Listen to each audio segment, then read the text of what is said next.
Hello class, my name is Alex and I'll be doing my speech today on how and why cigarettes should be less accessible.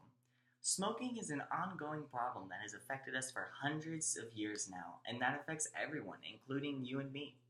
According to the Center for Disease Control and Prevention, over 450,000 deaths in the United States alone are due to cigarette inhalation. This is excluding secondhand smoke and electronic vape smoking as well.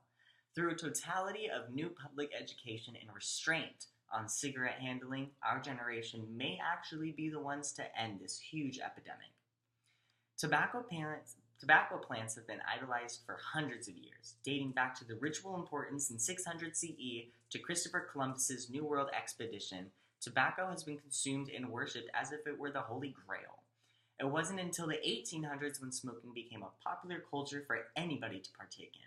Cigarettes are now more affordable, more accessible, and remain equally profitable. Essentially, a cigarette is rolled up to dry tobacco mixed with thousands of chemicals to keep preservation and flavor upon distribution. Cigarette models have evolved over time to catch interest in young adults and teenagers, contributing to the hazardous bad habit. We see movie stars and artists on social media happily smoking like the chemicals aren't slowly eating away at their bodies, virtually contributing to the problem entirely. According to Scogna's 2014 online article on lung cancer, 85% of lung cancer patients are due to the inhalation of cigarettes. The 21st century has entered a time of decrease when it comes to smoking, thanks to the Surgeon General's warning from the 1986 Tobacco Health and Education Act. So now when you do buy a pack of cigarettes, on the side of the box it's a requirement for California state law or I guess all state law, to have that Surgeon General's warning depicting the dangers and hazards of smoking cigarettes.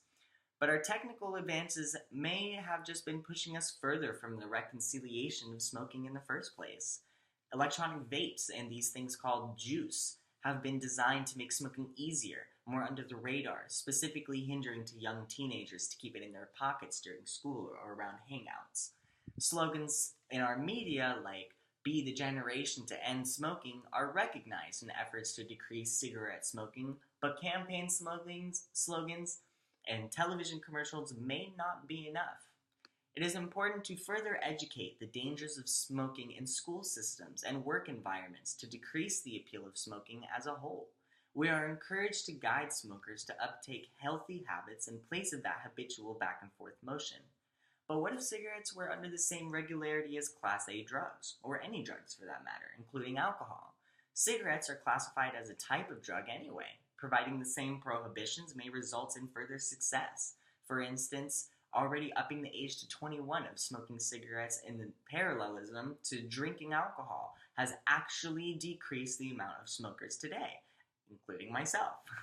A smoking addict can actually look like anyone, including you and me. It is important to remember that smokers are people too. Smokers don't necessarily want other people telling them to quit. It takes a percentage of emotional intelligence to really truly help smokers accept their addiction and heal to find help. On a plus side, without the millions of chemicals being released in our atmosphere every single day, our lungs and bodies have a higher chance of remaining healthy and lasting as long as our bodies will allow.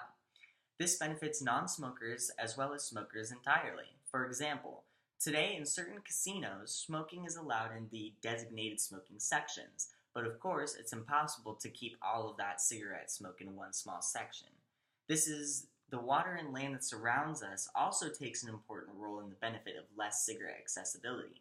When you walk through the streets around, let's say, downtown San Diego, or if you're literally just walking around your house, your apartment complex, 500 to 1,000 feet, you'll find thousands of cigarette butts thrown onto the ground daily. Most of us don't really realize how much of a hazard this causes for our Earth. According to the General Environmental Health and Medicine Forum, it takes just about 25 entire years for a cigarette to completely decompose in the ground. Now that's before an animal gets the chance to eat it, a child picks it up, or it's swept into our sewers, getting into our water and our systems. Now, although opponents may say it is their right to smoke and damage their body as they see fit, it truly isn't damaging just themselves. It truly is damaging everyone. Tobacco companies may create new jobs, but at what cost? It takes 100 trees to be cut down to process 1 carton of cigarettes. Those trees could have been left to provide a healthier ozone layer versus one filled with more tobacco smoke, contributing to the hazard in our lungs. Because there are no immediate side effects from smoking a cigarette, we believe we can get away with it, or we have that feeling that it won't happen to us. In reality, nobody escapes the toxicities of smoking cigarettes. With those of us, including myself, desiring to make a difference, we choose to support smokers as much as possible to show they are not alone. Being an ex-smoker myself, I believe an addict truly needs an emotional helping hand. Treatment for smokers starts by establishing a personal connection, treating the addiction as maybe one of your own problems. And this doesn't mean taking on their problem entirely, as if it is truly affecting you, but it is. Simply being there for the ones in need is important to saving ourselves and the planet that we all cherish and live on today. So now, when you're out and about, try and count how many cigarette butts you see on the floor. Or try and count how many times you smell or walk through a big puff of cigarette cloud, that chemically smell, and ask yourself, is this life something that we all want to take for granted, or are you willing to make a difference?